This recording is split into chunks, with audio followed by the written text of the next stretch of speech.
नमस्कार साथियों, RS mains 2023 निशुल्क क्रैश कोर्स में आप लोगों का स्वागत और अभिनंदन। हम लोग बात कर रहे हैं विश्व के भूगोल की, और विश्व के भूगोल के अंतर्गत आज हम जिस टॉपिक पर चर्चा कर रहे हैं वह है प्रमुख भू राजनीतिक समस्याएं एवं पर्यावरणीय मुद्दे। अब जब हम प्रमुख भू राजनीतिक समस्याओं का अध्ययन करते हैं तो इसके अंतर्गत विश्व के वो क्षेत्र जो किसी न किसी कारण से विवाद का कारण बने हुए हैं और एक भू राजनीतिक समस्या को क्रिएट कर रहे हैं। अब वह भू राजनीतिक समस्या प्राकृतिक संसाधनों को लेकर हो सकती है, आर्थिक गतिविधियों को लेकर हो सकती है, ऊर्जा संसाधन पर अपना प्रभुत्व स्थापित करने की हो सकती है, सामरिक दृष्टिकोण से भी हो सकती है। तो इसके अंतर्गत जो हमें प्रश्न पूछे जाते हैं विशेष रूप से मेंस एग्जाम में, और आरएस मेंस 2023 के अनुसार या आरएस मेंस 2023 में जो भू राजनीतिक समस्या को लेकर प्रश्न बनने की संभावना है उसमें मुख्य रूप से केंद्र बिंदु भारत रहेगा। भारत को केंद्र बिंदु मानते हुए इसके आसपास की जितनी भी भू राजनीतिक समस्याएं हैं उन समस्याओं पर हमें अध्ययन करना है, और सामान्यतः यहां से जितने भी प्रश्न बनने की संभावना है वह 15 या फिर 50 शब्दों में पूछने की संभावनाएं ज्यादा है। इसके बाद दूसरा इसी से टॉपिक जुड़ा हुआ है पर्यावरणीय मुद्दे, जिसमें वर्तमान में वैश्विक स्तर पर कौन कौन सी पर्यावरणीय समस्याएं हैं और उन समस्याओं का क्या प्रभाव हो रहा है, और उन समस्याओं के समाधान हेतु वैश्विक स्तर पर कौन सी रणनीति तैयार की गई है, कौन कौन से ऐसे प्रयास किए जा रहे हैं, और उसके लिए जो भी सम्मेलन हुए हैं, जो भी संस्थाओं की स्थापना की गई उनके संदर्भ में हमें प्रश्न पूछे जाएंगे। तो देखिए, इसके अंतर्गत पहले हम बात करेंगे कि यहां से 15 शब्द यानी 2 अंक भार वाले किस प्रकार के प्रश्न हमें पूछे जा सकते हैं, और इसमें वे ही प्रश्न पूछे जाएंगे जो वर्तमान में चर्चा का केंद्र बिंदु बने हुए हैं। तो देखिए, सबसे पहले तो बात करते हैं जो हमें 15 शब्द के अंतर्गत प्रश्न पूछे जाने की संभावना है।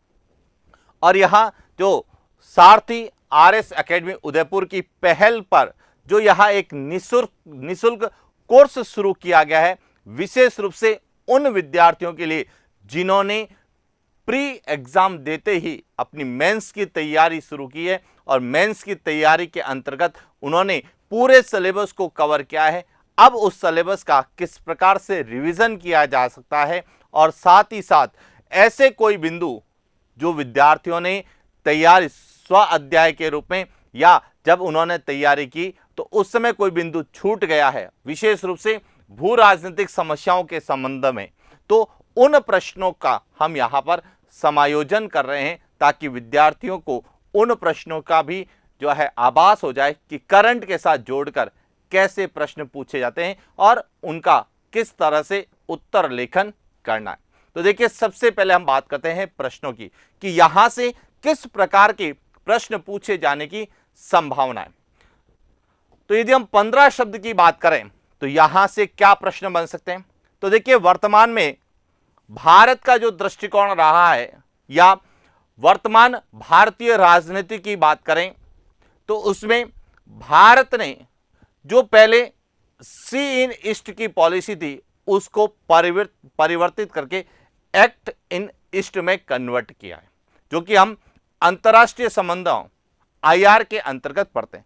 लेकिन जब हम आईआर के अंतर्गत पढ़ते हैं तो उसका ज्योग्राफिकली क्या इंपॉर्टेंस है यह हमें पूछा था, और हम पढ़ रहे हैं भू राजनीतिक समस्याएं। तो वर्तमान में कौन से ऐसे क्षेत्र हैं वो जो भू राजनीतिक समस्याओं के केंद्र बिंदु बने हुए हैं। तो देखिए, 15 शब्दों में सबसे पहला प्रश्न है दक्षिण पूर्वी एशिया की प्रमुख भू राजनीतिक समस्याएं बताइए। कि जो दक्षिण पूर्वी एशिया है जिसका एक आर्थिक सहयोग संगठन आसियान भी बना हुआ है। तो आसियान जो देश है उनमें सबसे प्रमुख भू राजनीतिक समस्याएं कौन सी हैं, इसको आपको क्या करना है, क्लेरिफाई करना है, बताना है। इसके बाद दूसरा है race to resilience. Race to resilience 15 शब्द में आपको लिखना है और ये वो ही विद्यार्थी लिख सकते हैं जिन्होंने करंट के साथ पर्यावरणीय मुद्दों को या फिर भू राजनीतिक समस्याओं को पढ़ा है। इसके बाद अगला है मिकांक गंगा सहयोग। सीधा सा है, मिकांक गंगा सहयोग जैसे ही नाम आता है विद्यार्थी इसे किससे जोड़ते हैं, नदी जल परियोजनाओं से जोड़ते हैं। लेकिन वास्तव में यहां एक क्या है, आर्थिक और सहयोग हेतु बनाया गया सामाजिक सांस्कृतिक सहयोग के लिए भू राजनीतिक समस्याओं को कम करने के लिए बनाया गया एक संगठन है। तो इस पर भी हम बात करेंगे। इसके बाद है सफेद हाइड्रोजन, जो कि अपने आप में एक तरह से पर्यावरण से जुड़ा हुआ टॉपिक के अंतर्गत आता है और हाल ही में विश्व में सफेद हाइड्रोजन के भंडारों की खोज की गई है और इसीलिए हमें डायरेक्ट पूछा जा सकता है व्हाइट हाइड्रोजन, श्वेत हाइड्रोजन या सफेद हाइड्रोजन। तो यह क्या है और इसका किस तरह से आंसर लिखना है, इसका भी हम प्रयास करेंगे। इसके बाद अगला जो है वह है रूस यूक्रेन संघर्ष के प्रमुख भू राजनीतिक कारण क्या है। यह सबसे इंपॉर्टेंट है कि रूस और यूक्रेन का जो संघर्ष है न केवल भारत के दृष्टिकोण से पूरे वैश्विक परिदृश्य में एक चर्चा का विषय बना हुआ है और जिस तरह से रूस और यूक्रेन के मध्य संघर्ष की स्थिति हुई वैसे वैसे वैश्विक अर्थव्यवस्था में भी परिवर्तन देखने को मिला। तो कई देशों को इसका लाभ भी हुआ, तो कई देश इस संघर्ष के बुरे परिणामों से भी गुजर रहे हैं। तो इसीलिए रूस यूक्रेन संघर्ष के भू राजनीतिक कारण आपसे पूछे जा सकते हैं और 15 शब्द में भी पूछे जा सकते हैं, 50 शब्द में भी पूछे जा सकते हैं और इसके लिए किए जा रहे वैश्विक प्रयास भी आपसे पूछे जा सकते हैं। लेकिन हम 15 शब्दों में कैसे इस प्रश्न का उत्तर लिखना है उस पर हम लोग बात करें। उसके बाद है नागोर्नो काराबाख भू राजनीतिक संघर्ष, यानी कि नागोर्नो काराबाख भू राजनीतिक संघर्ष क्या है, इसके बारे में भी पूछा जा सकता है और यह भी हमारे एग्जाम पॉइंट ऑफ व्यू से चर्चा का विषय बना हुआ है। इसके बाद है ग्रीन हाउस गैस। या तो आपसे इस ग्रीन हाउस गैस क्या है यह पूछा जा सकता है या ग्रीन हाउस गैसें कौन सी है जो कि पर्यावरणीय मुद्दों के अंतर्गत पूछी जाती है। इसके बाद है प्रवाल विरंजन। इसका भी सीधा संबंध किससे है, पर्यावरणीय समस्या या पर्यावरणीय मुद्दों से है। और इसके बाद एक और प्रश्न है कि मध्य एशिया की प्रमुख भू राजनीतिक समस्याओं का संक्षिप्त में उल्लेख कीजिए कि मध्य एशियाई जो देश हैं जिसे हम एशिया माइनर और इसके आसपास का जो क्षेत्र है वहां की प्रमुख भू राजनीतिक समस्याएं कौन सी हैं, क्योंकि हमारा प्रश्न है भू राजनीतिक समस्याएं। टॉपिक जो है प्रमुख भू राजनीतिक समस्याएं, तो दो तरह से प्रश्न बनेंगे, या तो भू राजनीतिक समस्याओं को बताना है या फिर भू राजनीतिक समस्या के अंतर्गत जो क्षेत्र विवादित है, जो चर्चित है वह, जैसे यदि पिछले पेपर्स का हम अध्ययन करें तो वहां पर डियो गार्सिया को पूछा गया था। 15 शब्दों में लिखिए, यानी कि एक ऐसा द्वीप जो कि मॉरिशस और ब्रिटेन के मध्य विवाद का कारण था और जिसे ब्रिटेन ने अमेरिका को नौसैनिक अड्डे के लिए दे दिया और वहां विवादित होने के कारण ही डियो गार्सिया को कई बार पूछा गया है। डियो गार्सिया संघर्ष 15 शब्द में लिखिए। तो वहां उस समय की वर्तमान परिस्थितियों के कारण चर्चित था। अब कौन सा चर्चित है, तो जो भी चर्चित बिंदु है उस पर हम लोग बात करते हैं। मध्य एशिया का जो पोर्शन है वह चर्चित है, दक्षिण पूर्वी एशिया का क्षेत्र वह चर्चित है, रूस यूक्रेन जो है क्षेत्र यह भी चर्चित है। तो इन सभी की जो भू राजनीतिक समस्याएं और साथ साथ वैश्विक में जो पर्यावरणीय समस्याएं हैं उन पर हम लोग बात करेंगे। तो शुरुआत करते हैं आज के सेशन की। सभी को गुड मॉर्निंग, राधे राधे, जय श्री कृष्णा।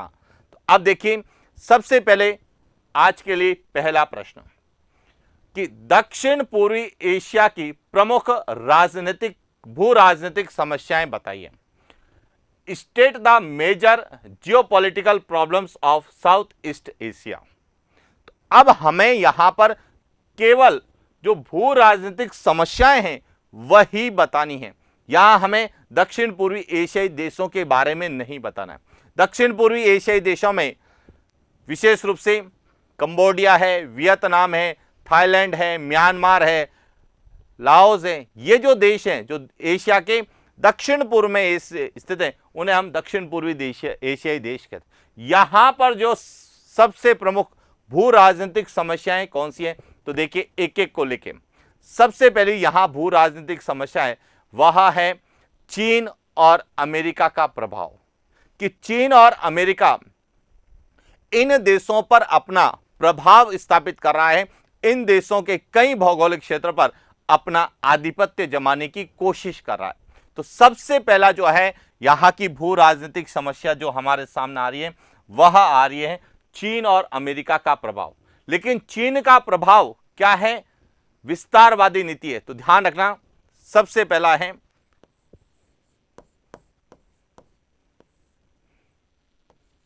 चीन द्वारा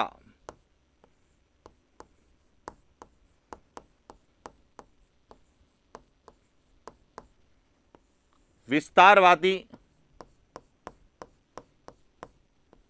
नीति के तहत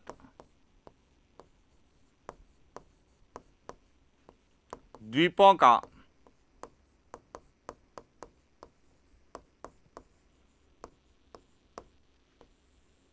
सैन्यीकरण। सबसे बड़ी जो भू राजनीतिक समस्या आ रही है वह है कि चीन के द्वारा जो दक्षिण पूर्वी एशियाई देश है उन देशों पर अपनी विस्तारवादी नीति के तहत वहां जो द्वीप है उनका क्या किया जा रहा है, सैन्यकरण किया जा रहा है। क्लियर। दूसरी जो समस्या है वह है रोहिंग्या शरणार्थी समस्या।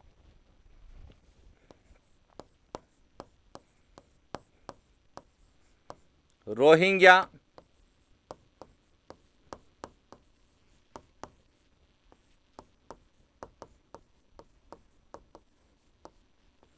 शरणार्थी समस्या, यह दूसरी प्रमुख समस्या है।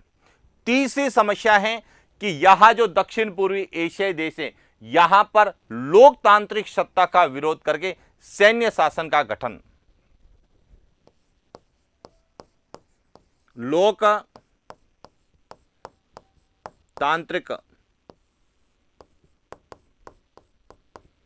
सत्ता का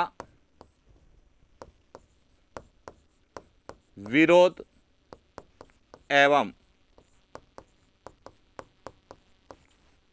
सैन्य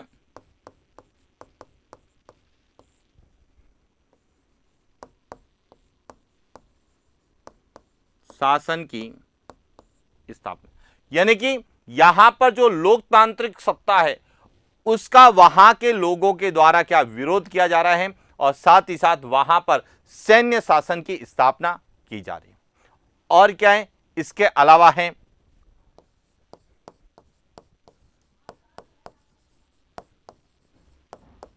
मानव अधिकारों का उल्लंघन।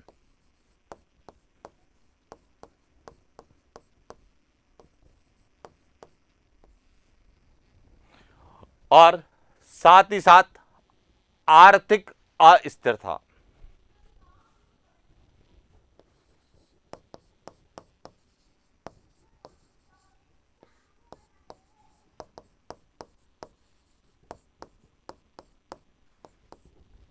यह जो है इस दक्षिण पूर्वी एशिया की प्रमुख राजनीतिक समस्याएं हैं, प्रमुख भू राजनीतिक समस्याएं हैं। और इन समस्याओं के कारण ही यह क्षेत्र चर्चित रहा है।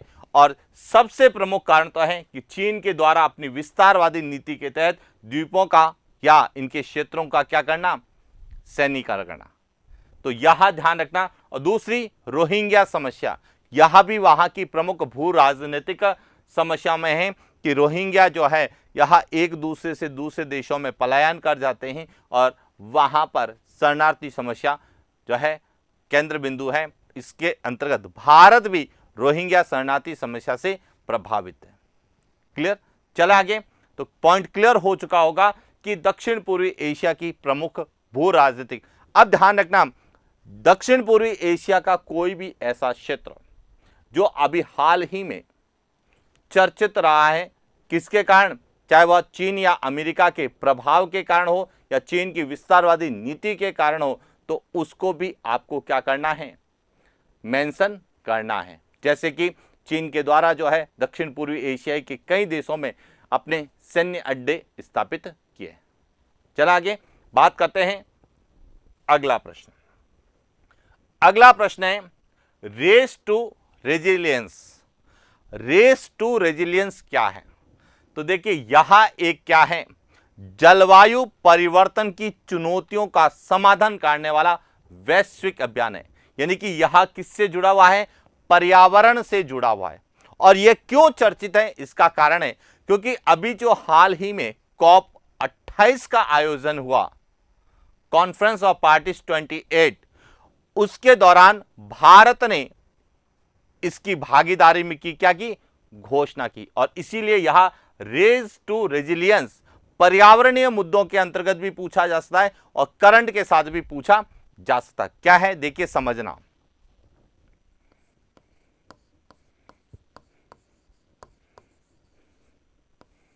जलवायु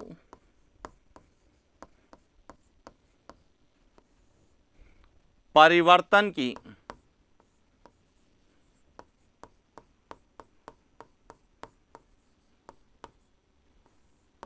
चुनौतियों, जलवायु परिवर्तन की चुनौतियों का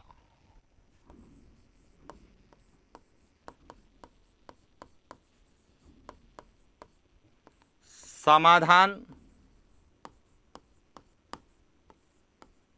करने हेतु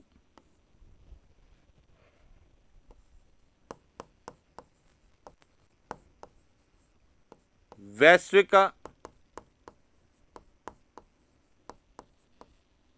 अभियान।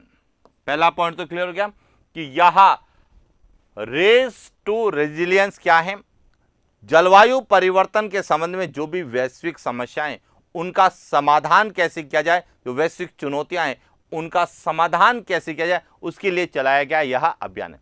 अब यह क्यों पूछा जाता है, क्योंकि जिसमें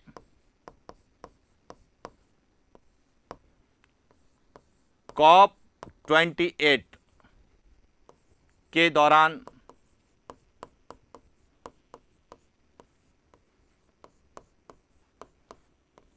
भारत ने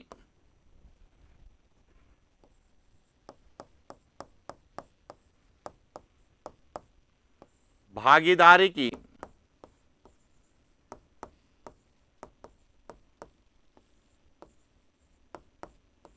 घोषणा की। यानी कि जो COP 28 का जो आयोजन किया गया, उस COP 28 में भारत ने इस अभियान में भागीदारी की क्या की, घोषणा की।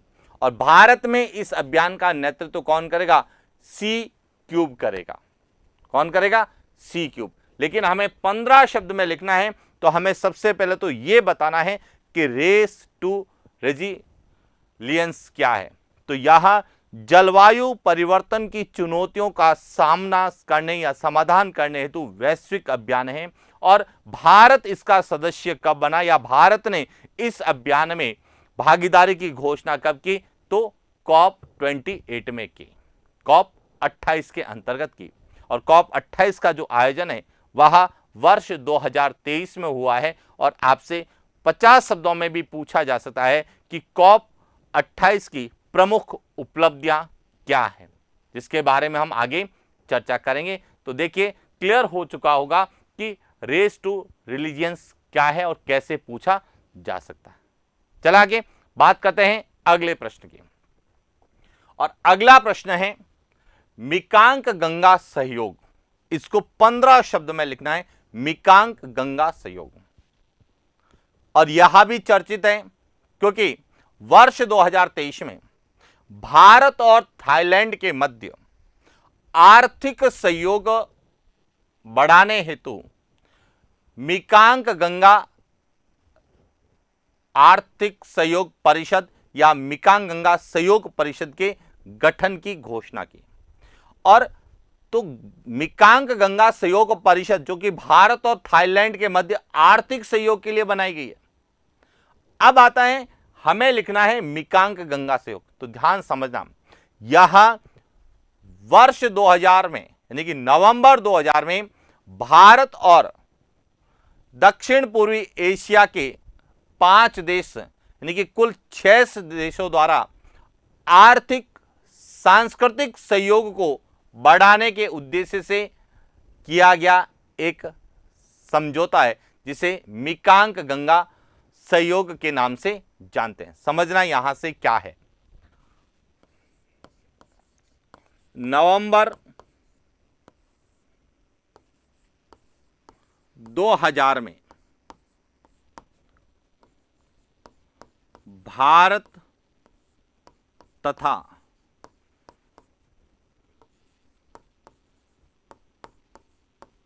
दक्षिण पूर्वी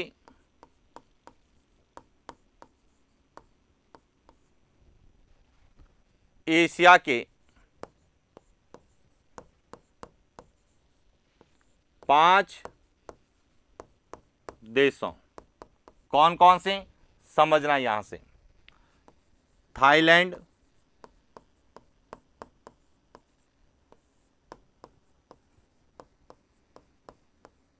म्यांमार, लाओस,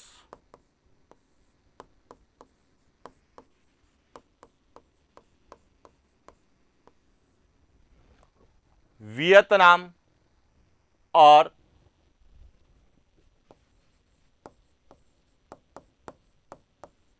कंबोडिया द्वारा आर्थिक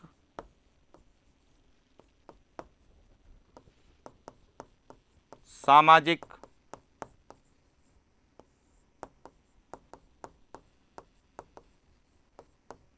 सांस्कृतिक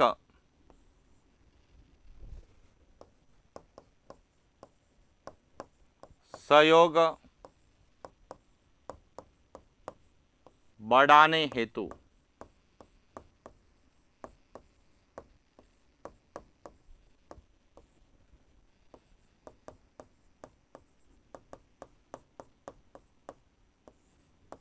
समझौता, यानी कि यहां भारत और दक्षिण पूर्वी एशिया के 5 देशों ने आर्थिक सामाजिक सांस्कृतिक सहयोग बढ़ाने के उद्देश्य से जो एक संगठन बनाया गया है, एक समझौता किया गया है, उसे कहा जाता है मिकांग गंगा सहयोग।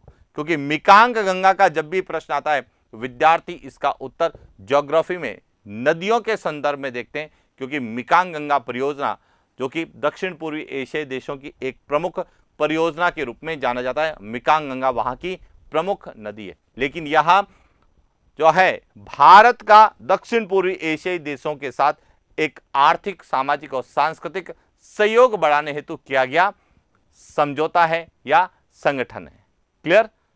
तो पॉइंट क्लियर हो चुका होगा कि अब इस तरह से भारत ने अपने पड़ोसी देशों के साथ जो भी समझौते किए हैं और जो वर्तमान में चर्चा का विषय है, उन समझौतों को विशेष रूप से आप पढ़ के जाएं, और विशेष रूप से जिनका संबंध किससे है, भू राजनीति से, किसी स्थल भाग को लेकर, जैसे चाबहार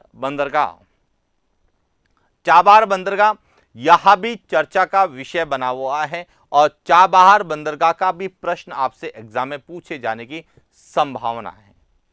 क्योंकि हाल ही में जो चाबहार बंदरगाह ईरान में कि जो चीन की भारत को घेरने की एक नीति है, उसका प्रति उत्तर के रूप में चाबहार बंदरगाह सबसे ज्यादा चर्चा का विषय है।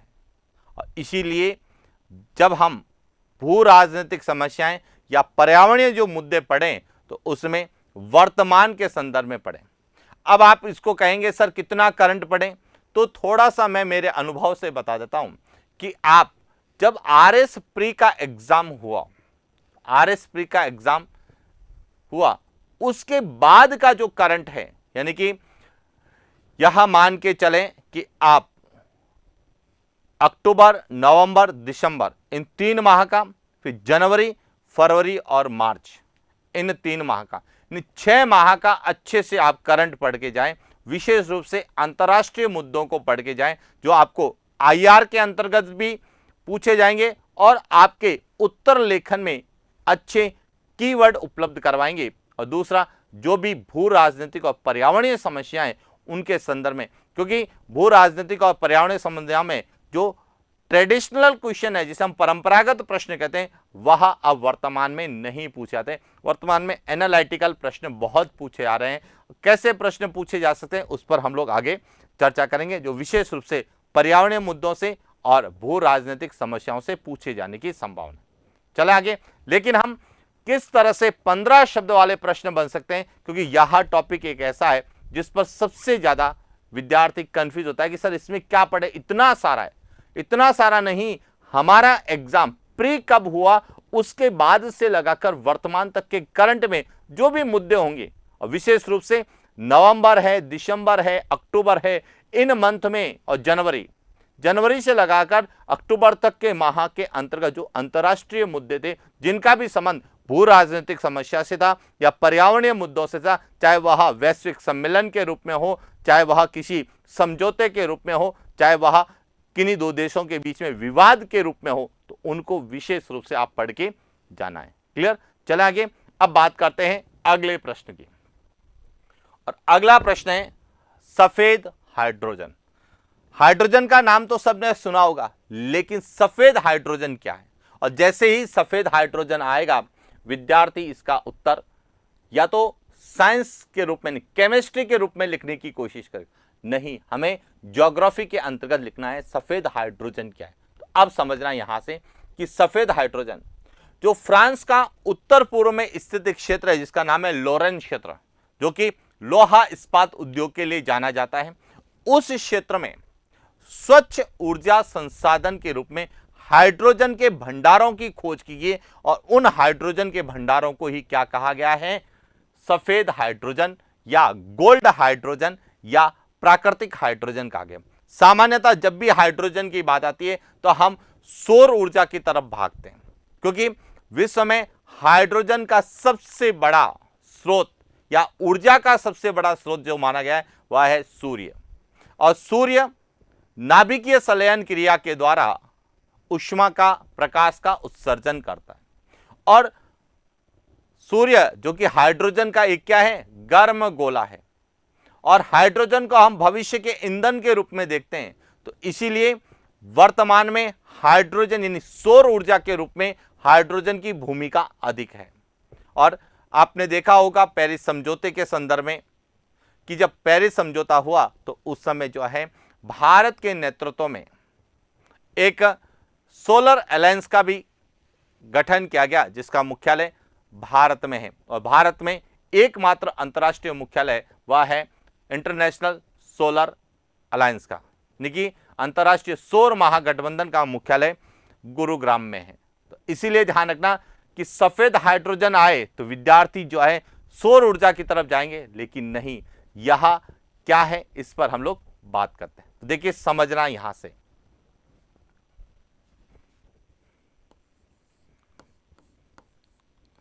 उत्तर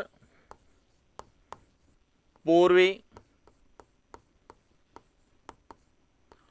फ्रांस के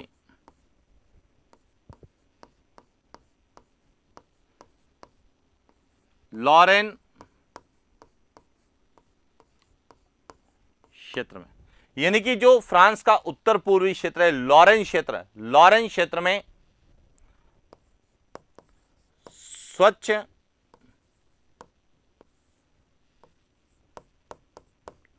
ऊर्जा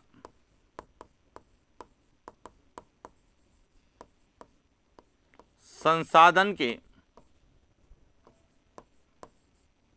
रूप में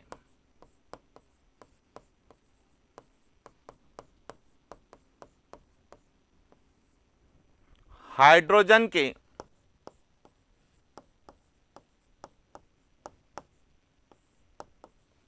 भंडारों की खोज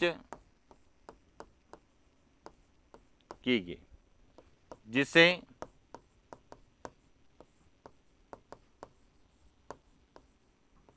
सफेद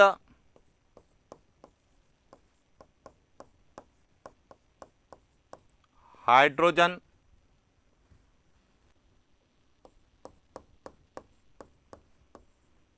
गोल्ड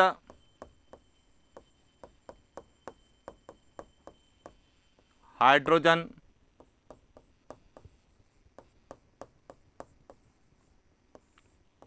प्राकृतिक हाइड्रोजन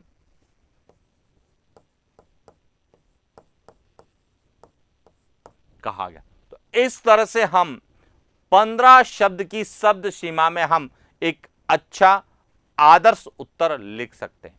और यह जब शब्द आते हैं तो मैंने पहले भी कहा है, ये सभी शब्द करंट के बेस पे पूछे जाते हैं। और जब हम करंट बेस की बात करते हैं तो हमें कम से कम 6 माह का करंट अच्छे से क्लियर होना चाहिए। और विशेष रूप से जब प्री का एग्जाम हुआ है उस मंथ से लगाकर अब तक का करंट अच्छे से पता है, तो आपको ये शब्द सभी शब्द जो मैं आपको बता रहा हूं यह आपको वहां पर मिलेंगे और उन्हीं के आधार पर एग्जाम में प्रश्न पूछे जाएंगे, विशेष रूप से भू राजनीतिक समस्याएं और पर्यावरणीय मुद्दों के अंतर्गत। क्लियर? चला आगे बात करते हैं अगले प्रश्न की। अगला प्रश्न है रूस यूक्रेन संघर्ष के प्रमुख भू राजनीतिक कारण। अब इसमें कम से कम आपको 2 बनाने हैं। कितने? 2 बताने हैं कि इसके संघर्ष के प्रमुख भू राजनीतिक कारण कौन से, क्योंकि 15 शब्द में लिखना है तो कम से कम आपके पास 2 कारण होने चाहिए कि major geopolitical cases of Russia Ukraine conflict. अब समझना यहां से क्या है कि सबसे पहला कि यूक्रेन की जो स्थिति है वह एक बफर जोन के रूप में, यूक्रेन यूरोपियन देश और रशिया के मध्य बफर क्षेत्र होने के कारण शक्ति संघर्ष और क्षेत्रीय शक्ति संतुलन का केंद्र है। सबसे प्रमुख कारण है कि यूक्रेन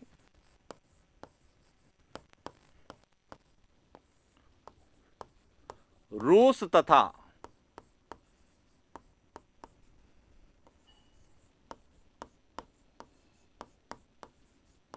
यूरोपियन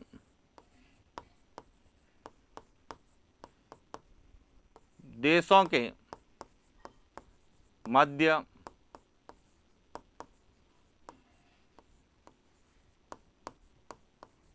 बफर क्षेत्र क्या है? यहां रूस और यूरोप के अन्य देश यूरोप के मध्य एक क्या है? बफर जोन है और इसीलिए यह शक्ति संघर्ष और क्षेत्रीय शक्ति संतुलन का केंद्र है। दूसरा, यूक्रेन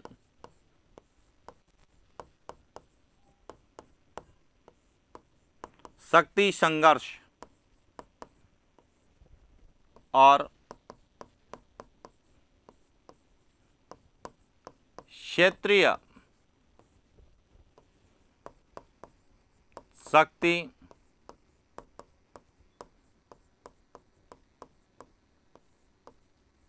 संतुलन का केंद्र। अब आप कहेंगे कि यह शक्ति संघर्ष और क्षेत्रीय शक्ति संतुलन का केंद्र कैसे? क्योंकि यूक्रेन की स्थिति एक बफर जोन के रूप में, तो इसमें से कुछ देश जो कि रूस का समर्थन करते हैं तो कुछ देश ऐसे हैं जो रूस का समर्थन नहीं करते, इसलिए यहां पर यूक्रेन को लेके शक्ति संघर्ष की स्थिति बनी रहती है। साथ ही यह क्षेत्रीय शक्ति संतुलन का भी केंद्र है, क्योंकि आसपास के देश जो रशिया के समर्थन में वह सभी वहां पर क्षेत्रीय शक्ति संतुलित करें, जैसे रूस है, बेलारूस का जो क्षेत्र है, यह अपने आप में क्या है? क्षेत्रीय शक्ति को संतुलित करें। और आपने देखा भी होगा कि जब रूस और यूक्रेन का संघर्ष है तो उस समय बेलारूस की भूमिका बड़ी, काला सागर और कैस्पियन सागर के आसपास जो देश है इनकी भूमिका रही और इन्होंने ये अपनी शक्ति को जो है, क्षेत्रीय जो शक्ति है उसको संतुलित करने का भी प्रयास किया। तो इसीलिए पहला कारण तो है कि यह बफर क्षेत्र है, दूसरा यह शक्ति संघर्ष के साथ साथ क्षेत्रीय शक्ति संतुलन का भी केंद्र है, और तीसरा और सबसे इंपॉर्टेंट है कि जो शीत युद्ध के बाद जो विखंडित रूस है वह पुनः गौरवशाली अतीत प्राप्त करने की महत्वाकांक्षा। रूस द्वारा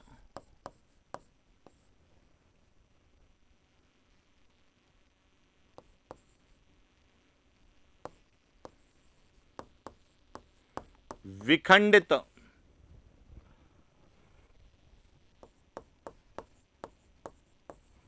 गौरवशाली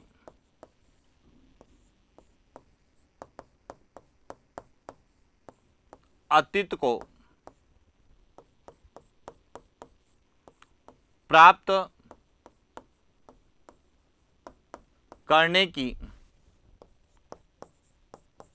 महत्वाकांक्षा कि जो पहले सोवियत संघ रूस कहलाता था, जब शीत युद्ध के बाद में रूस का विखंडन हुआ तो रूस वापस अपने को आपको सोवियत संघ के रूप में स्थापित करने की जो महत्वाकांक्षा है, उसी महत्वाकांक्षा ने रूस यूक्रेन संघर्ष को भी जन्म दिया है। और यह क्या है, एक भू राजनीतिक ऐसे कारण है जो कि रूस और यूक्रेन की संघर्ष के लिए उत्तरदायी माने जाते हैं। और यही प्रश्न आपको हो सकता है एग्जाम में इसी प्रकार से देखने को मिले। यह विशेष रूप से 15 शब्द में पूछा जाएगा, क्योंकि वैश्विक स्तर बहुत बड़ा है। इसका उत्तर जब 50 या 100 शब्दों में पूछा जाएगा तो भारत के संदर्भ में पूछा जाएगा कि रूस यूक्रेन के भारत के जो है आर्थिक स्तर पर किस तरह से प्रभावित किया, या यह कहें कि रूस यूक्रेन युद्ध ने भारत की अर्थव्यवस्था पर प्रभाव डाले। अंकित कीजिए, या आपके अनुसार क्या, तो उसमें कौन से सकारात्मक प्रभाव हुए, कौन से नकारात्मक। यानी कि प्रश्न को वापस सुनना, प्रश्न पूछा जा सकता है कि रूस यूक्रेन संघर्ष ने भारतीय अर्थव्यवस्था को प्रभावित किया है कैसे। तो अब जब आपसे पूछा जाए भारतीय अर्थव्यवस्था को कैसे प्रभावित किया है, तो उसमें आपको दोनों तरीके से क्लियर करना है। एक तो सकारात्मक प्रभाव क्या हुए, जैसा कि आप अभी समाचार पत्रों में मीडिया के माध्यम से सुन रहे होंगे कि रूस यूक्रेन संघर्ष के दौरान भारत ने रूस के साथ क्रूड ऑयल को लेके, यानी कि जो कच्चे तेल को लेके जो समझौता किया, और उसी के परिणाम स्वरूप आज भारत जो है यूरोपियन देशों को जो है क्या रिफाइंड ऑयल क्या कहता है, निर्यात करता है। और तो एक वैश्विक स्तर पर रिफाइंड ऑयल निर्यातक देश के रूप में भारत की गणना की जा रही है, जिसने रूस से सस्ते में कच्चा माल खरीदा, कच्चा तेल खरीदा, और अब रिफाइंड करके उसको वैश्विक बाजार में बेच रहा है। तो एक तरह से भारत की अर्थव्यवस्था को क्या मिला है। साथ ही साथ रूस यूक्रेन संघर्ष के दौरान भारत की जो तटस्थ राजनीति रही है, वही तटस्थ राजनीति ने भारत के विश्व के अन्य देशों के साथ अंतर्राष्ट्रीय संबंधों के साथ साथ आर्थिक संबंधों को भी बढ़ावा दिया है। तो इसलिए ध्यान रखना, रूस यूक्रेन संघर्ष का जब ज्योग्राफिकली पूछा जाएगा तो भू राजनीतिक कारण पूछे जाएंगे, क्या भू राजनीतिक कारण, लेकिन जब इकोनॉमी में पूछे जाएंगे तो उसके सकारात्मक और नकारात्मक प्रभाव पूछे जाएंगे। क्लियर। तो हर तरीके से, और आईआर के अंतर्गत भी पूछे जा सकते हैं कि रूस यूक्रेन संघर्ष ने भारत के अंतर्राष्ट्रीय राजनीतिक संबंधों में जो बदलाव किए हैं उनकी समीक्षा कीजिए। इस तरह से भी प्रश्न पूछे जाते हैं। तो ये जो छोटे छोटे पॉइंट्स हैं, न केवल राजस्थान के भारत के संदर्भ में, विश्व की राजनीति में, लेकिन ज्योग्राफी की बात करते हैं तो ज्योग्राफी में यही प्रश्न आपसे पूछे जाने की संभावना। लेकिन इसका प्रश्न इकोनॉमी में भी आएगा और अंतर्राष्ट्रीय संबंधों में आईआर के अंतर्गत भी पूछा जा सकता है। क्लियर। चले आगे बात करते हैं अगले प्रश्न की, और अगला प्रश्न है नागोर्नो काराबाख भू राजनीतिक संघर्ष पर टिप्पणी कीजिए। अब जब ऐसे शब्द आते हैं तो निश्चित रूप से विद्यार्थी सोचते हैं कि यह कहां से आ गया, ऐसा तो हमने पढ़ा ही नहीं। ऐसा क्यों नहीं पढ़ा? क्योंकि हम करंट से जुड़े हुए कम रहते हैं। हम करंट में केवल जो है समसामयिक घटनाएं पढ़ते हैं, विशेष रूप से राजस्थान और भारत के संदर्भ में पढ़ते हैं, इनका उल्लेख हम बहुत कम जगह पढ़ते हैं। लेकिन यह क्षेत्र जो है चर्चा का विषय बना हुआ है, और किस रूप में? विशेष रूप में ऊर्जा आपूर्ति संकट के कारण।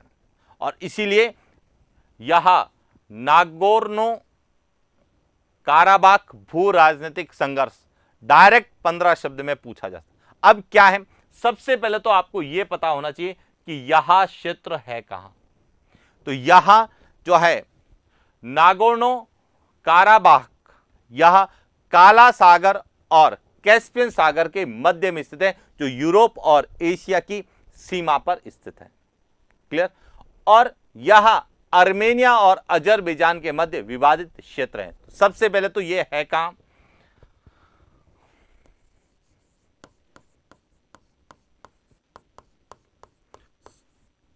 काला सागर तथा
जो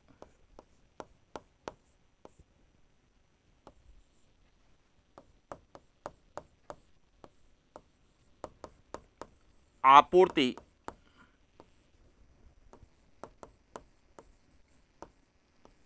संकट का केंद्र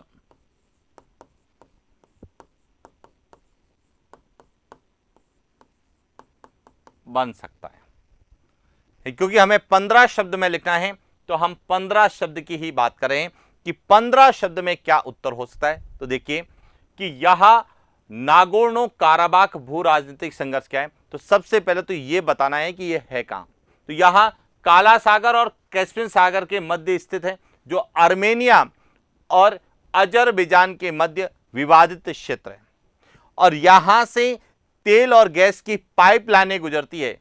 इस कारण जो ऊर्जा आपूर्ति संकट का केंद्र बन सकता है कि इससे यदि आर्मेनिया और अजरबैजान के मध्य यह विवादित क्षेत्र है, तो यहां से जो तेल और गैस पाइपलाइंस गुजरती है, उसके कारण जो है ऊर्जा आपूर्ति संसाधनों की क्या होती है, परंपरागत ऊर्जा संसाधनों का परिवहन जो होता है वह रुक जाएगा, जो कि एक तरह से ऊर्जा आपूर्ति संकट का केंद्र बन सकता है। और यही आपसे पूछा जा सकता है कि टिप्पणी करनी है कि क्या है और उसका क्या इफेक्ट आपको नजर आएगा।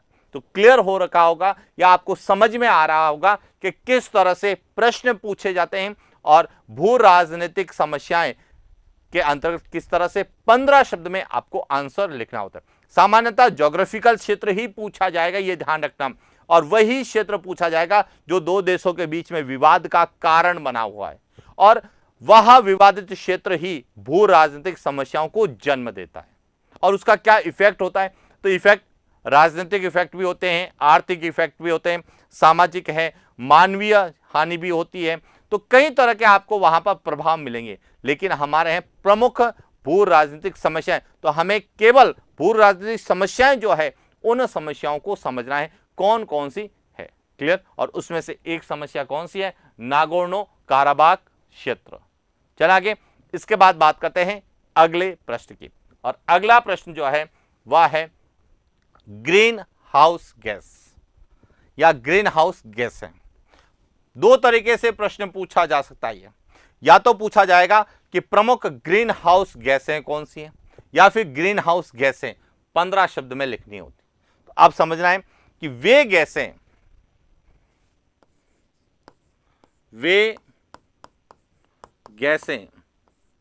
जो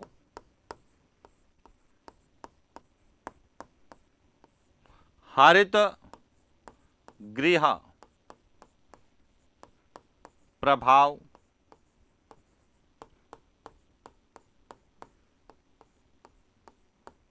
दर्शाती है।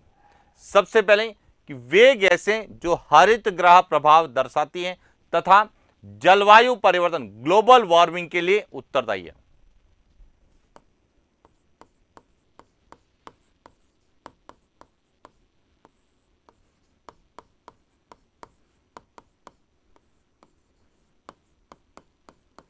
ग्लोबल वार्मिंग के लिए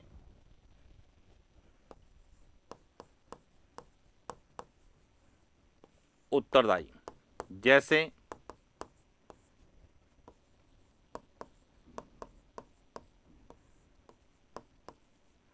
carbon dioxide,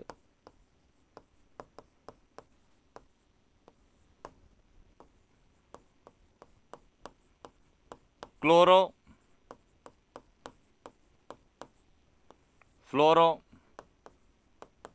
carbon,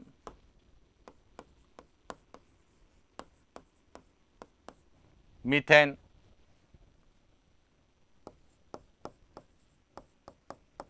nitrous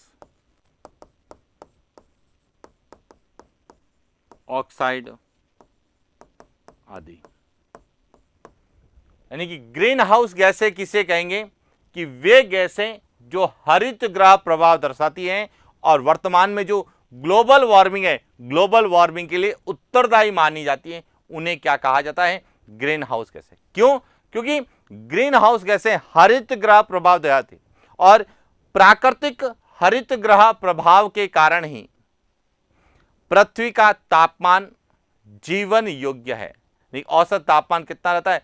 15 degree Celsius रहता है। लेकिन वर्तमान में देखा होगा कि वैश्विक तापमान में जो है वृद्धि दर्ज की गई है और जिसके परिणाम स्वरूप जो पोल है वहां के ग्लेशियर धीरे धीरे क्या है? पिघल रहे हैं और जिससे महासागरीय आयतन में वृद्धि हो रही है और महासागरीय आयतन में वृद्धि ने जो है तटीय देश और द्वीपीय देशों के लिए खतरे का संकेत है। और इसीलिए ग्रीन हाउस गैसों को लेके विशेष रूप से प्रश्न पूछे जाने की संभावना है। और अभी हाल ही में कुछ दिन पहले आपने देखा होगा कि दिल्ली का जो तापमान है वह 50 डिग्री सेल्सियस से भी ऊपर 52 डिग्री सेल्सियस दर्ज किया जा रहा है। तो इसका तात्पर्य है कि तापमान में वृद्धि हो रही है। तो इसके पीछे कारण क्या है? तो वहां का सबसे बड़ा कारण है प्रदूषण, कि कार्बन डाइऑक्साइड और कार्बन मोनोऑक्साइड के कारण क्लोरोफ्लोरोकार्बन का जो ये ग्रीन हाउस गैस है, इनकी मात्रा में वृद्धि के परिणाम स्वरूप वैश्विक तापमान बढ़ रहा है। और इसीलिए जो है वर्तमान में ग्लोबल वार्मिंग के प्रभाव को कम करने के लिए ग्रीन हाउस गैसों के उत्सर्जन को कम किया जा रहा है। और सबसे इंपॉर्टेंट बात, आपने जब आप कॉप 28 की बात करेंगे तो कॉप 28 में जो सबसे इंपॉर्टेंट है कि कॉप 28 का जो घोषणा पत्र है उस पर भारत ने हस्ताक्षर नहीं किए। और यह पूछा भी जा सकता है कि कॉप 28 में भारत ने हस्ताक्षर नहीं किए, इसका कारण क्या है? इसका कारण यही है कि ग्रीन हाउस गैसों के प्रभाव को कम करने के लिए विकसित देशों ने, जो विकासशील और अविकसित देश हैं और जो यूएन के सदस्य देश हैं, उन देशों के को प्रतिबद्ध किया जा रहा है कि आप जो है सीएफसी या ग्रीन हाउस गैसें जो है इनके उत्सर्जन पर पूर्ण रूप से रोक लगाएं। लेकिन विकसित देश ऐसा करने में समर्थ है क्योंकि उनके पास तकनीकी उच्चता के कारण अच्छी टेक्नोलॉजी के कारण उसका सब्स्टिट्यूट यानी कि ग्रीन हाउस गैसों का एक अल्टरनेट ढूंढ सकते हैं। लेकिन जो विकासशील देश हैं या जो अविकसित देश हैं उनके लिए यह संभव नहीं है, और इसीलिए वहां पर इस तरह से प्रतिबंधित करना वहां की अर्थव्यवस्था को कम करने का एक तरह से प्रयास है, और जिसका भारत ने समर्थन नहीं किया है। और इस कारण जो है आपको COP28 को बहुत अच्छे से पढ़ के जाना है, निश्चित रूप से आपको प्रश्न मिलेगा। और प्रश्न कैसे पूछा जाएगा उसकी हम चर्चा आगे करने वाले हैं कि COP20 को लेके क्या प्रश्न हमसे पूछे, 28 को लेके क्या प्रश्न पूछे जा सकते हैं। चला आगे, इसके बाद बात करते हैं एक और प्रश्न की। प्रश्न है प्रवाल विरंजन, जिसे हम बोलते हैं कोरल ब्लीचिंग। अब देखिए प्रवाल विरंजन क्या है समझना। इसका सामान्य अर्थ होता है जो शैवाल है उसका रंग सफेद होना, कि विभिन्न प्रकार से ग्लोबल वार्मिंग के कारण, महासागरीय तापमान में वृद्धि के कारण, जल में अवसाद की मात्रा में वृद्धि के कारण जो प्रवाल है उसके और जो वहां पर पादप शैवाल है उनके मध्य संबंध टूट जाता है, और शैवाल में प्रकाश संश्लेषण की क्रिया नहीं होती, और प्रवाल क्या हो जाता है, मृत हो जाता है, और उसका रंग क्या हो जाता है, सफेद हो जाता है। और इसी घटना को हम क्या बोलते हैं, प्रवाल विरंजन कहते हैं। तो अब प्रवाल विरंजन, कोरल ब्लीचिंग, इसे 15 शब्दों में कैसे लिखना देखिए।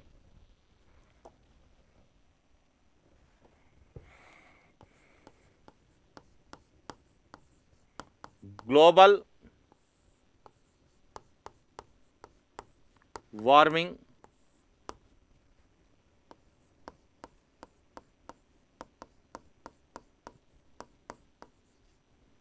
महासागरीय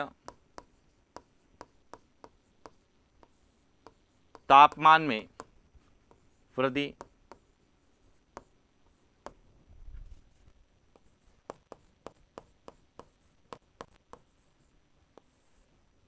सागरीय प्रदूषण के कारण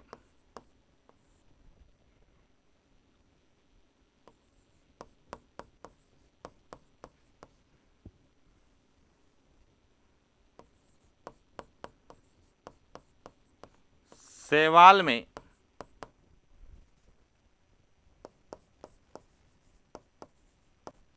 प्रकाश संश्लेषण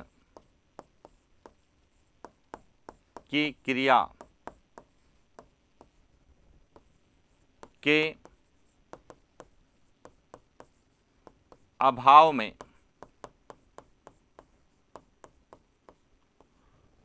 प्रवाल का मृत होकर श्वेत हो जाना प्रवाल विरंजन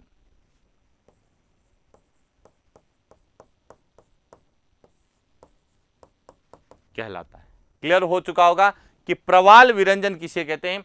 सामान्यतः प्रवाल में एक शैवाल पाया जाता है जिसका नाम था जुक्सानथलाई, और जब महासागरीय जल में, क्या महासागरीय जल के तापमान में वृद्धि होती है या सागरीय प्रदूषण होता है या ग्लोबल वार्मिंग होती है, तो उस समय यह जो शैवाल है इसमें प्रकाश संश्लेषण की क्रिया नहीं होती है, और जब प्रकाश संश्लेषण की क्रिया नहीं होती है जिसके कारण जो है प्रवाल क्या हो जाते हैं, मृत हो जाते हैं, उनका रंग कैसा होता है, श्वेत हो जाता है, और इसी घटना को हम क्या बोलते हैं, प्रवाल विरंजन, कोरल ब्लीचिंग कहते हैं। और यह 15 शब्द में 15 शब्द में पूछे जाने की संभावना है। महासागरीय तापमान भी आ सकता है और महासागरीय लवणता भी लिख सकते हैं, ध्यान रखना, महासागरीय लवणता में वृद्धि, ग्लोबल वार्मिंग के साथ साथ महासागरीय लवणता में वृद्धि और सागरीय प्रदूषण यानी कि जल के अवसाद में वृद्धि होती है, जिसे हम मानवीय प्रदूषण या सागरीय प्रदूषण कहते हैं। तो मानव के द्वारा सागरीय जल को यदि प्रदूषित किया जाता है तो उन स्थिति में भी जो है यह जो शैवाल है इनमें प्रकाश संश्लेषण की क्रिया नहीं होती है, जिससे प्रवाल मृत हो जाते हैं, उनका रंग श्वेत हो जाता है। इस घटना को हम क्या बोलते हैं? प्रवाल विरंजन कहते हैं। और ये इसलिए पूछे जाने की संभावना है कि कुछ दिन पहले आपने सोशल मीडिया पे देखा होगा कि भारत के प्रधानमंत्री की लक्षद्वीप यात्रा, और जब भारत के प्रधानमंत्री की लक्षद्वीप यात्रा रही तो अंतर्राष्ट्रीय मीडिया का उस पर बहुत प्रभाव। और लक्षद्वीप का यदि हम ज्योग्राफिकली देखें तो लक्षद्वीप हिंद महासागर में स्थित एक प्रवाल द्वीप है, और प्रवाल द्वीप होने के कारण वहां पर प्रवाल विरंजन जैसी घटनाएं देखने को मिलती है। तो लक्षद्वीप चर्चित होने के परिणाम स्वरूप वहां का पर्यावरणीय जो समस्या है, जो पर्यावरणीय मुद्दे हैं, वहां हमें एग्जाम में प्रवाल विरंजन के रूप में पूछे जाने की संभावना। तो इस तरह से आपको एग्जाम में जो प्रश्न पूछा जा सकता है वह प्रवाल विरंजन 15 शब्द के अंतर्गत। हालांकि प्रवाल भित्ति ग्रेट बैरियर रीफ कई बार एग्जाम में पूछा गया है, जिसे विश्व की सबसे बड़ी प्रवाल भित्ति कहते हैं। तो वहां हमें पर्यावरणीय मुद्दों के अंतर्गत जो पूछी जाती है उसमें प्रवाल विरंजन ज्यादा इंपॉर्टेंट है, क्योंकि प्रवाल धीरे धीरे नष्ट हो रहे हैं, वह अपना प्राकृतिक सौंदर्य खो रहे हैं, जिसका पारिस्थितिकी संतुलन पर प्रतिकूल प्रभाव हो रहा है, और वह एक पर्यावरणीय समस्या के रूप में, पर्यावरणीय मुद्दों के रूप में दिखाई दे रहा। और इसीलिए इस तरह के प्रश्न हमें एग्जाम में पूछे जा सकते हैं। चलो आगे बात करते हैं एक और प्रश्न की, जो हमें 15 शब्द के अंतर्गत पूछा जा सकता है। और प्रश्न है, मध्य एशिया की प्रमुख भू राजनीतिक समस्याओं का संक्षिप्त में उल्लेख कीजिए। अब ध्यान रखना, मध्य एशियाई देश जिसमें कजाकिस्तान है, उज्बेकिस्तान है, तजाकिस्तान है, एशिया माइनर का जो क्षेत्र आता है वह क्या आता है? सब मध्य एशिया का भाग है। अब मध्य एशिया में प्रमुख भू राजनीतिक समस्याएं कौन कौन सी है?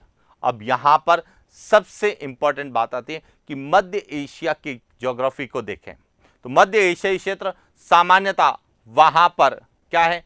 मरुस्थल है, और मरुस्थल में जो है तेल के क्या है? भंडार है।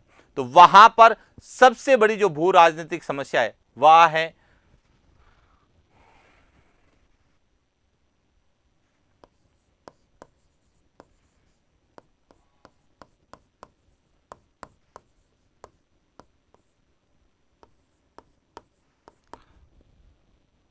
तेल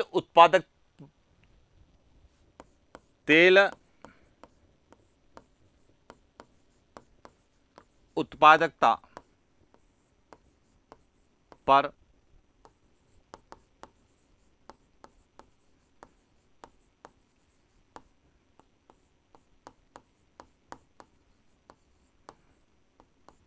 सबसे पहली जो प्रमुख समस्या है वह है कि मध्य एशिया में तेल उत्पादकता पर अर्थव्यवस्था निर्भर है।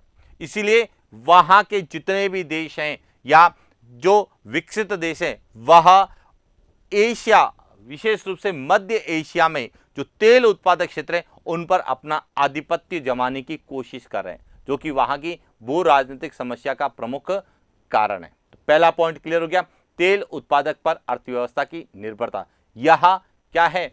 वहां की भू राजनीतिक समस्या। दूसरा है कि वहां पर जो यह मध्य एशिया का क्षेत्र है यह अफीम उत्पादक क्षेत्रों के निकट है, जिसके कारण मानव और धन की तस्करी। दूसरा है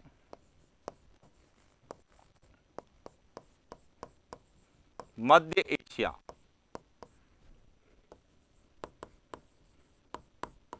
अफीम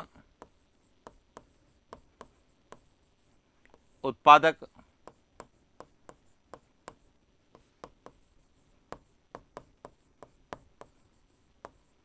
निकट।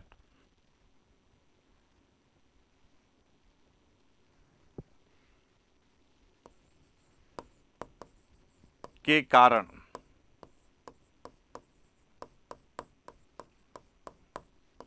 नशीली दवा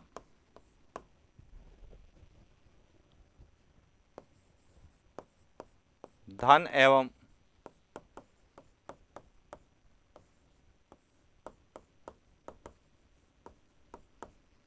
मानव तस्करी, और तीसरा है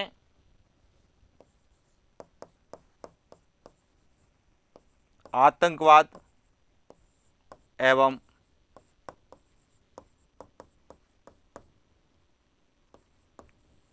इस्लामी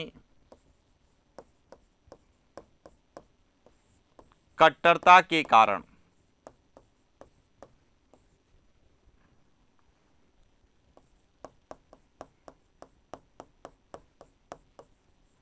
राजनीतिक अस्थिरता।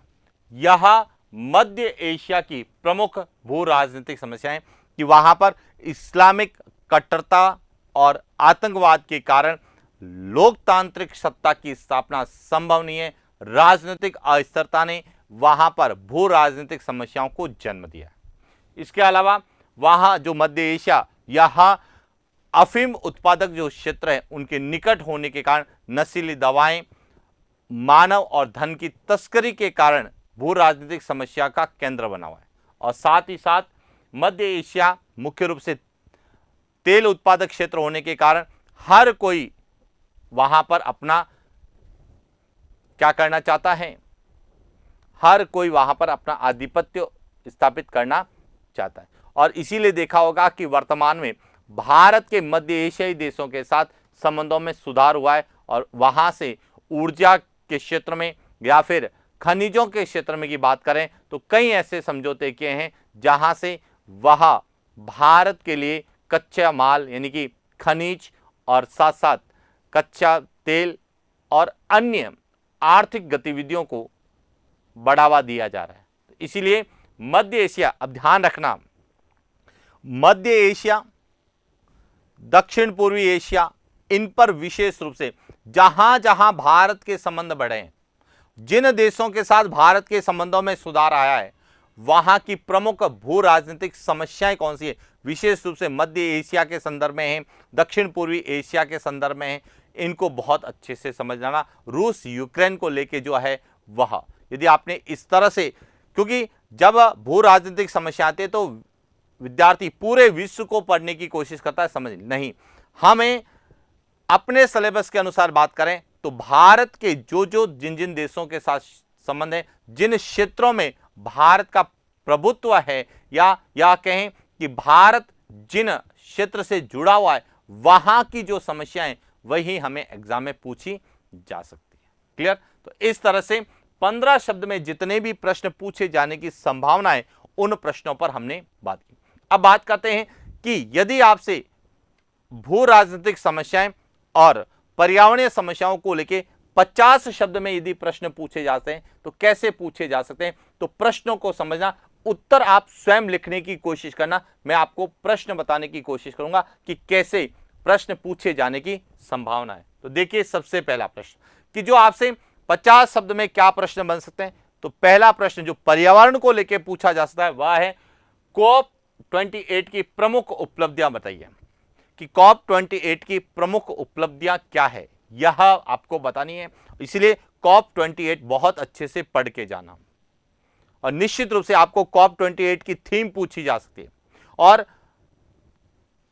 जो है पर्यावरण के संबंध में जितने भी सम्मेलन हैं, चाहे वह ओजोन सम्मेलन हो, चाहे वह पृथ्वी सम्मेलन हो, चाहे वह पर्यावरण सम्मेलन हो, उन सम्मेलन की थीम जो 2024 में और 2023 की दोनों याद करना।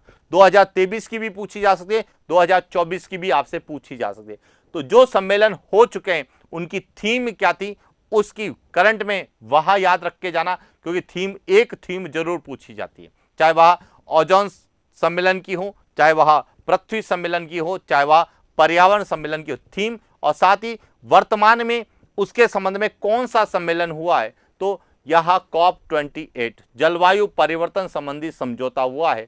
तो इसको लेके विशेष रूप से आपसे प्रश्न पूछा कि COP27 जो कि मिस्र में हुआ था, COP28 यह चर्चित है, इसीलिए इसकी उपलब्धियां याद रखना, क्या उपलब्धियां रही है, यह अच्छे से पढ़ के जाना। और कम से कम 50 शब्द में तो आपको इसका आंसर लिखना ही है।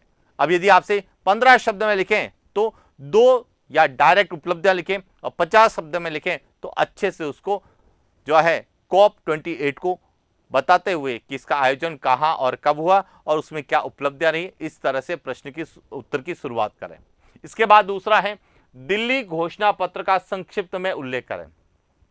और दिल्ली घोषणा पत्र काफी चर्चा का विषय रहा है, क्योंकि यह दिल्ली घोषणा पत्र उस स्थिति में लाया गया जब विश्व में एक डर का माहौल था, युद्ध का माहौल था। रूस यूक्रेन युद्ध के बीच में यह लाया गया था G20 समिट के अंतर्गत। और G20 समिट को भी अच्छे से पढ़ के जाना। और G20 में जो एक घोषणा पत्र लाया गया, क्योंकि G20 का जो है आयोजन कहाँ हुआ था, भारत दिल्ली में हुआ था। और जो एक घोषणा पत्र लाएगा उस घोषणा पत्र को ही दिल्ली घोषणा पत्र के रूप में जानते हैं। इसलिए दिल्ली घोषणा पत्र अच्छे से समझकर पढ़कर जाना, करंट के साथ पढ़ के जाना। क्लियर। इसके बाद है अटलांटिक घोषणा का वर्णन करो। आपने पढ़ा होगा अटलांटिक घोषणा पत्र, लेकिन अटलांटिक घोषणा यह करंट का है। और मैंने आपसे कहा पिछले 6 महीनों का आप करंट उठाएंगे तो आपको एक शब्द वहां पर मिलेगा अटलांटिक घोषणा, जो कि अमेरिका और ब्रिटेन के मध्य हुई है। और अमेरिका और ब्रिटेन के बीच में जो अटलांटिक घोषणा हुई है उसी को कहा गया अटलांटिक घोषणा।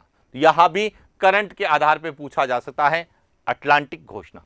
इसके अलावा अगला है दक्षिणी चीन सागर के भू राजनीतिक महत्व पर चर्चा कीजिए। और दक्षिणी चीन सागर सबसे ज्यादा जो है चर्चित रहता है चीन के विस्तारवादी और सैन्यीकरण के कारण। और चीन के द्वारा दक्षिणी चीन सागर पर अपना इस तरह से प्रभुत्व स्थापित करने की कोशिश की है कि वहां के जो पड़ोसी देश हैं वहां पर नौवहन प्रतिबंध भी लगाया गया है। तो इसीलिए ध्यान रखना दक्षिणी चीन सागर यह भी किसके, एशिया से जुड़ा हुआ है। तो इसीलिए इसकी भू राजनीतिक महत्व को भी चर्चा करनी है कि इसका क्या भू राजनीतिक महत्व है। इसके बाद है जल प्रतिबल से आप क्या समझते हैं, इसके उत्तरदायी कारणों की विवेचना कीजिए। जल प्रतिबल का मतलब है कि मांग की तुलना में जब आपूर्ति कम होती है जल की, तो उस समय जो तनाव की स्थिति बनती है उसे कहा जाता है जल प्रतिबल, वाटर टेंशन। तो जल प्रतिबल की परिभाषा आपको पता होनी चाहिए कि जल प्रतिबल का क्या अर्थ है और इसके उत्तरदायी कारण ऐसे कौन से कारण हैं वह हैं जिसके कारण वर्तमान में जल की मांग ज्यादा है लेकिन आपूर्ति नहीं है और उसके कारण संघर्ष की स्थिति बन रही है, तनाव की स्थिति बन रही है। इसीलिए जल प्रतिबल भी आप बहुत अच्छे से पढ़ के जाना, वर्तमान में सुर्खियों में है। इस तरह से आपको 50 शब्द के प्रश्न पूछा।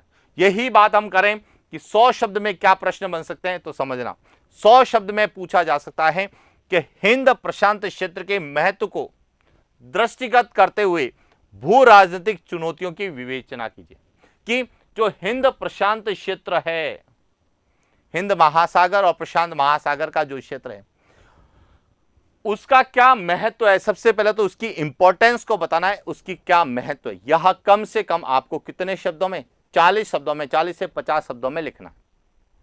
मिनिमम 30 शब्दों में लिखें, अधिकतम 50। और उसके बाद प्रमुख भू राजनीतिक चुनौतियां कि इसके संबंध में इस क्षेत्र की प्रमुख भू राजनीतिक चुनौतियां कौन सी हैं, भू राजनीतिक समस्याएं कौन सी हैं, उनका भी 50 शब्द में करना है। यानी कि 100 शब्द में इसका आपको आंसर लिखना है और इसका उत्तर लिखने का प्रयास करना है। मैं आपको इसलिए ये सब प्रश्न बता रहा हूं क्योंकि इनके बारे में आपने बहुत पढ़ा है, लेकिन पूछा कैसे जा सकता है और किस रूप में पूछा जाएगा उस पर हम लोग बात कर रहे हैं। क्योंकि हमारा उद्देश्य इस सेशन के माध्यम से विद्यार्थियों ने जो तैयारी की है उस तैयारी का रिवीजन कैसे किया जाए कि जो चीज पढ़ी है उसको कैसे पूछा जाएगा और कैसे उसका आंसर लिखना है। क्योंकि जैसे ही हिंद प्रशांत क्षेत्र के महत्व को दृष्टिगत करेंगे तो ध्यान रखना, जब भी आपसे 50 शब्दों में 100 शब्दों में पूछा जाएगा तो वह सदैव आपको एक से अधिक पॉइंट पूछेगा। तो इसमें सबसे पहले आपको महत्व, इंपॉर्टेंस बताना है कम से कम 30 से 40 50 शब्द तक। और उसके बाद समस्याएं भी बतानी है कि वहां की भू राजनीतिक समस्याएं कौन सी, उसका महत्व है तो वहां पे कौन कौन सी भू राजनीतिक समस्याएं हैं, चाहे वह खनिज तेल को लेके हैं, चाहे वह प्राकृतिक संसाधन को लेके हैं, चाहे वह समुद्री सीमा को लेके हैं, द्वीप समूह को लेके जो भी समस्याएं उन सब का उल्लेख करना है। क्लियर। इसके बाद अगला प्रश्न जो हमें पर्यावरणीय समस्याओं से पूछा जा सकता है कि ओजोन सरण से आप क्या समझते हैं। सिंपल सी बात है, ओजोन छिद्र एक वैश्विक समस्या के रूप में। तो ओजोन सरण से आप क्या समझते हैं? इसके उत्तरदायी कारणों की विवेचना करते हुए, कि इसके उत्तरदायी कारण कौन से, इसकी विवेचना करते हुए इसे रोकने के लिए किए गए वैश्विक प्रयासों पर प्रयास डालिए कि ओजोन सरण क्या है, इसके क्या कारण है और इसको रोकने के लिए कौन कौन से वैश्विक प्रयास किए गए। तो आपने वियना सम्मेलन पढ़ा होगा, मॉन्ट्रियल सम्मेलन पढ़ा होगा, किगाली सम्मेलन पढ़ा होगा। जो भी ओजोन संरक्षण के लिए जितने भी सम्मेलन हुए, उन सम्मेलनों का आपको क्या करना है, उल्लेख करना है। और इसके लिए जो भी वैश्विक रणनीति बनाई गई है, उस वैश्विक रणनीति का भी आपको उल्लेख करना है। तो इस तरह से बड़ा प्रश्न पूछा है, छोटा प्रश्न आएगा तो सभी लिखेंगे ओजोन सरण किसे कहते हैं, ओजोन सरण के उत्तरदायी कारण कौन से हैं, इसके लिए कौन से सम्मेलन हुए।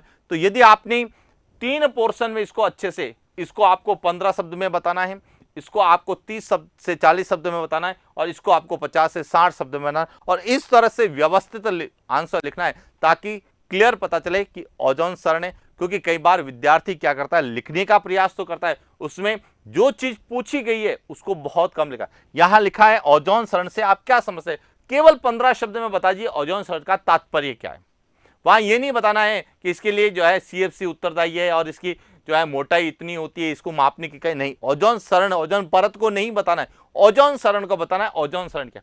फिर इसके उत्तरदायी कारण, पॉइंट टू पॉइंट, कि ओजोन सरण के उत्तरदायी कारण कौन से हैं, 5 कारण आपने लिख दिए। और उसके बाद इसे रोकने के लिए किए गए वैश्विक प्रयास, यह इंपॉर्टेंट है। तो इसको पूरा करना है कि इसको रोकने के लिए किए गए वैश्विक प्रयास में संस्थागत प्रयास कौन से हैं और नीतिगत प्रयास कौन से। संस्थागत प्रयास में यदि इसके लिए किसी संस्था की स्थापना की हो अंतर्राष्ट्रीय स्तर पर, तो उसका उल्लेख कीजिए। और यदि नीतिगत प्रयास कीजिए, कोई समझौता किया गया है, कोई नीति बनाई गई है, तो कोई चार्टर घोषणा पत्र जारी किया गया है, तो वह नीतिगत प्रयास के अंतर्गत है। और जितने भी प्रयास किए गए उनको अच्छे से डिस्क्राइब करें। इसके बाद है जलवायु परिवर्तन के प्रभावों की समीक्षा करते हुए वैश्विक रणनीति पर प्रकाश डालिए। यह भी इंपॉर्टेंट है, हमें यहां पर पूछा गया है जलवायु परिवर्तन के प्रभावों की समीक्षा। तो सबसे पहले तो जलवायु परिवर्तन, मात्र 5 से 10 शब्द में बताना जलवायु परिवर्तन का अर्थ क्या है और इसके प्रभाव। इसके प्रभाव का मतलब है कि जलवायु परिवर्तन, ग्लोबल वार्मिंग के क्या प्रभाव दिखाई दे रहे हैं। प्रभाव आपको लिखने हैं कम से कम 30 से 40 शब्द में। लेकिन उसके बाद उसके लिए वैश्विक रणनीति पर इसको बहुत अच्छे से लिखना है कि इसके लिए कौन कौन से वैश्विक रणनीति, यानी कि सम्मेलन कौन से हुए हैं, कौन सी संस्थाओं की स्थापना की गई और कौन कौन से इसके लिए नीतिगत प्रयास किए गए, उन सभी का उल्लेख देना है। 50 से 60 शब्द में आपकी वैश्विक रणनीति आनी चाहिए। और इस तरह से यदि आप एक संतुलित उत्तर लिखने का प्रयास करते हैं तो वह आपका उत्तर एक आदर्श और संतुलित उत्तर होगा। और जब आदर्श और संतुलित उत्तर लिखेंगे तो निश्चित रूप से हमें अच्छे अंक प्राप्त है। और यह मैं इसलिए आप लोगों के लिए लेके आया हूं ताकि आपको यह पता चले कि जो आपने मैटर पूरा पढ़ा है उसको एग्जाम में कैसे पूछा जाएगा। ग्लोबल वार्मिंग सब पढ़ते हैं, ग्लोबल वार्मिंग के कारण भी पढ़े होंगे, इसके प्रभाव भी पड़े होंगे, इसके लिए किए जाने वाले रोकने के या नियंत्रित करने के, समस्या के समाधान के उपाय भी आपने पढ़े होंगे। लेकिन प्रश्न की लैंग्वेज के अनुसार आपको उत्तर लिखना है। यहां पर जलवायु परिवर्तन के प्रभावों की समीक्षा करनी है कि जलवायु परिवर्तन के क्या प्रभाव है। तो केवल एक लाइन में जलवायु परिवर्तन को, फिर उसके प्रभाव कौन कौन से हुए उसमें ध्यान रखना, वैश्विक स्तर के भी लिखना, राष्ट्रीय स्तर के भी लिखना। और यदि स्थानीय स्तर पर भी आपको कोई ऐसा प्रभाव दिखाई दे रहा है जो वास्तव में ग्लोबल वार्मिंग का, जैसे उदाहरण के लिए अभी हाल ही में देख रहे होंगे कि राजस्थान में या भारत में तापमान में क्या दिख रही है, वृद्धि दिख रही है। तो गर्मियों में तापमान में कई बार देखा होगा कि सर्दियों में बारिश हो रही है लेकिन वर्षा ऋतु में बारिश नहीं हो रही। मरुस्थलीय क्षेत्र में जैसलमेर और बाड़मेर, थार के मरुस्थल में वर्षा अच्छी हो रही है, लेकिन जो मैदानी क्षेत्र है वहां पर वर्षा में क्या हो रही है, कमी आ रही है। तो इस तरह से यदि स्थानीय स्तर पर भी आपको कोई प्रभाव दिखता है तो आप उसको मेंशन जरूर करें, अंडरलाइन जरूर करें, क्योंकि एग्जाम में उत्तर लिखना भी आपकी एक कला को दर्शाता है। और एक अच्छा उत्तर संतुलित होना जरूरी है, प्रश्न के अनुसार संतुलित। जितना प्रश्न में पूछा गया है उसको उतना ही वेटेज देना है, क्योंकि यहां पर केवल समीक्षा की है, बस आपको थोड़ा सा बताना है कि हाँ ये प्रभाव है। लेकिन उसके बाद पूछा गया वैश्विक रणनीति पर प्रकाश इसको इसके लिए क्या प्रयास किए गए, प्रयासों को बहुत ज्यादा क्या करना है, आपको क्लेरिफाई करना है, बहुत अच्छे से एक्सप्लेन करना है, लेकिन प्रभावों को ज्यादा एक्सप्लेन नहीं करना है, केवल बताना है कि प्रभाव कैसे। और इस तरह से यदि आप उत्तर लिखते हैं तो निश्चित रूप से आपका एक उत्तर क्या होगा, आदर्श। और इसी के साथ ही विश्व ज्योग्राफी के अंतर्गत जो जो टॉपिक हमारे थे उन टॉपिकों पर हमने चर्चा की, उनसे कैसे प्रश्न पूछे जा सकते उन प्रश्नों पर बात की। इसी के साथ हमारा वैश्विक भूगोल, विश्व का भूगोल जो है वह कंप्लीट होता है। आगे हम भारत के भूगोल की जितने भी टॉपिक हैं उन टॉपिकों पर विस्तार से इसी प्रकार प्रश्न उत्तर के फॉर्मेट में जो है उत्तर लिखने का प्रयास करेंगे। साथ ही साथ आपसे एक निवेदन भी है कि आप इन प्रश्नों को अपने हिसाब से उत्तर लिखने का, इन प्रश्नों का अपने हिसाब से उत्तर लिखने का प्रयास करें, क्योंकि विद्यार्थी पढ़ता खूब है लेकिन जब तक वह लिखेगा नहीं तब तक उसका अभ्यास नहीं होगा, और जब तक अभ्यास नहीं करोगे परीक्षा में जो है क्लियरिटी या उत्तर लेखन में क्लियरिटी आना संभव नहीं है। इसलिए नियमित रूप से जो भी आपकी क्लास हो रही है उनमें जो प्रश्न आपको लगता है कि नहीं वास्तव में यह प्रश्न एग्जाम पॉइंट ऑफ व्यू से इंपॉर्टेंट है, और अपने विवेक से अपनी बुद्धिमत्ता के आधार पर सोच समझकर उत्तर लिखने का प्रयास करें। उत्तर स्पष्ट हो, सरल भाषा में हो और लयबद्ध हो, यह ध्यान रखना। 3 पॉइंट, उत्तर स्पष्ट होना चाहिए, सरल होना चाहिए और लयबद्ध होना चाहिए, उबड़ खाबड़ नहीं होना चाहिए। प्रश्न में एक तारतम्यता, जो प्रश्न की जो तारतम्यता है उसको ध्यान में रखते हुए उत्तर में वही तारतम्यता का या लय का प्रयोग होना चाहिए। जो जितना पूछा गया है उसको उतना ही लिखना है, उससे न तो ज्यादा बड़ा लिखना है न ही उससे कम लिखना है, और एक संतुलित उत्तर लिखने का प्रयास करना है। इन्हीं शुभकामनाओं के साथ आज के लिए इतना ही, मिलते हैं नेक्स्ट क्लास। Thank you.